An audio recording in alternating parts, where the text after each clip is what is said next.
Hi, my name is Ganna Yaroshenko.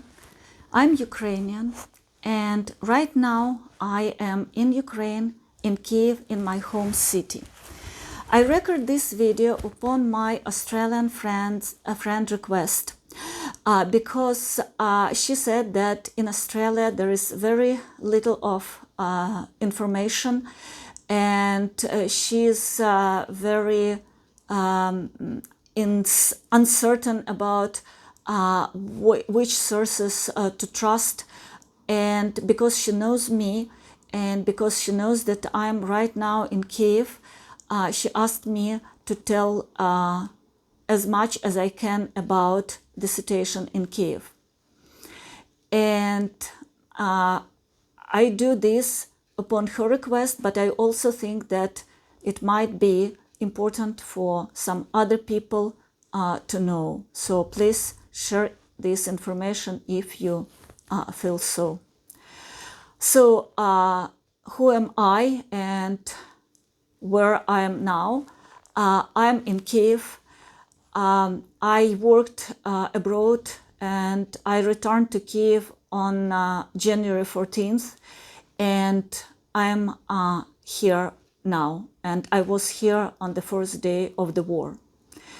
And I'm here because my life partner, whose name is Sergei, is here, and he must be on territory of Ukraine because he's under that age when he must be in Ukraine and defend his country.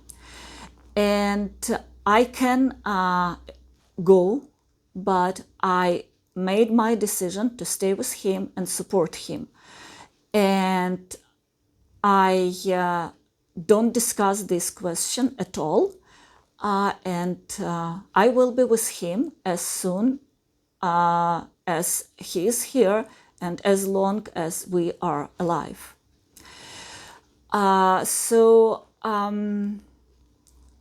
Why am I still alive? Because I am in the capital city, in the heart of Ukraine, and it's been very seriously protected. I'm alive, and I'm grateful to Ukrainian army who does everything to protect my city. I'm alive because I live in the district that is reasonably okay comparing to some other districts, and I still have light, water, electricity, and internet. And this is also due to a huge number of people who work, who did not leave Kyiv and who do their work under such condition, under sirens, explosions, under risk of being wounded or killed. And there are areas in Kyiv, districts, that suffer more, and where people hear sirens and explosions much more often than me. And in some areas, people continue to leave their homes and evacuate because it's getting more and more dangerous for them. And many people really live in underground and metro stations. And we have numerous videos that show how people live there. Some go only for night to sleep, and some really stay there and put tents and put their like mattresses and beds, and kids play there, and they have food provided by volunteers, but they live in these shelters. And every day when I wake up, I'm grateful for this day and we never know what will be tomorrow or at the end of the day or in 1 hour, and how close explosions will be. And my one ear right now, which is like facing window, is always like listening to what is going outside. And sometimes explosions are very close and I can't focus on anything, and I can't read even news on my phone, and I just wait for what is going to happen and fully ready to escape apartment. And that's how we live now. My everyday life is I'm ready to leave my apartment any moment. My backpack is packed with the essentials. My phone is always charged. My clothes is always ready, and I'm always in my kind of sport underwear, which is comfortable and warm enough, and I'm ready to put on boots and leave apartment. Boots, coat, and leave apartment. And we sleep dressed, again for the same reason, so that it's only to put on boots and the coat if anything happens. Of course, it may happen that we won't have time, and we don't know. We never know. We live in this uncertainty and this stress every single day. Sergey, my partner, he volunteers. He is most of time away from home. Often he comes at night, but sometimes he even doesn't come at night, and he sleeps somewhere near his workplace. And he and his team, they volunteer. I'm planning to share another video of their work because I'm looking for financial support for these people. I'm helping with that, but he is busy with his everyday volunteering, and I'm most of time at home. What do I do every day? In the morning, because we have light, we have water, we have food, I cook for my partner, I cook for Sergey. I try to make his life as good as I can under such circumstances. I want to care about him, and I care about him, and that's what I do. I keep my apartment, my flat, my space of that condition that he can at least have a bit of rest, if I can say it, rest, and a bit of comfort, if I can call it comfort, and feel a little bit good for a bit of time, because he tells me what happens when he goes to his place of work where they volunteer, and all these people he meets, stories, and there is a lot of tension, there is a lot of stress, there is a lot of things that happen, and that's why I try to make his mornings and evenings as family as possible. And also I try to cook, I try to clean as soon as we have water and until we have water and light. I wash dishes and I wash clothes, and I look through news. I can't read, even if I have time, I can't read. My brain absolutely unable to focus on any text except news and a bit of video, something like maybe interviews, any information, and very rarely something like sort of interviews on news that are not directly about the war, so that I can distract myself from the every single moment of stress. And sometimes I call to my friends, and it's really, for me, it's very important to listen to my friends and to hear the human voice. Even if they tell me about their mundane life, far away with all their funny, silly, tiny problems, I say to them, you have your rights to listen, to have these problems, and you have your rights to live your life.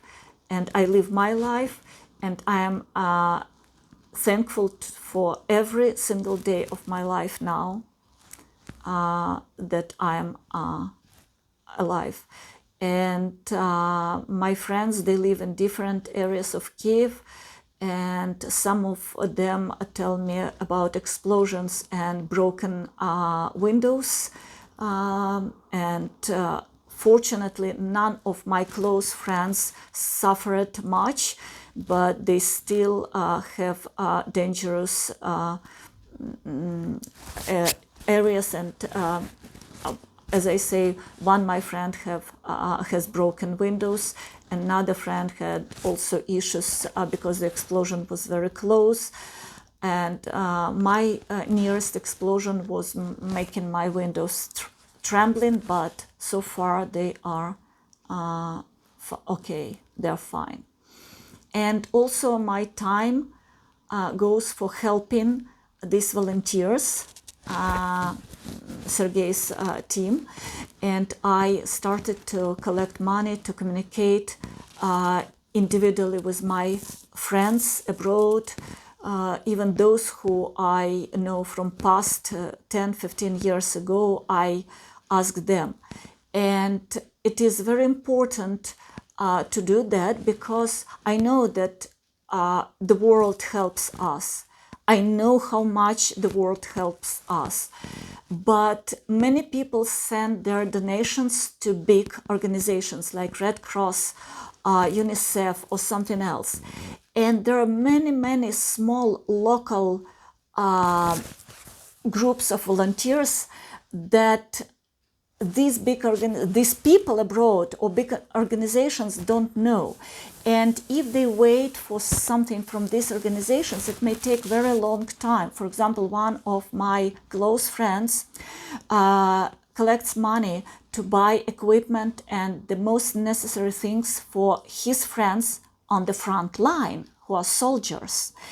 And he knows, because they're his friends, people he knows in person, he knows very well what right now they need: a drone, a device to see at night, maybe something else. And he collects money and does it and purchase and sends to them so fast that they really have it on time. And in some cases, this official way through big organizations may take up to 2 weeks. And he says, my friends can be dead till that time.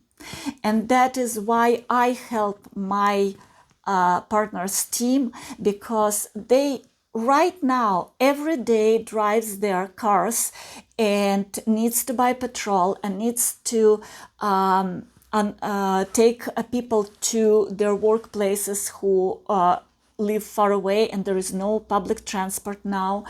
And they deliver people, they deliver these things to this humanitarian aid to hubs.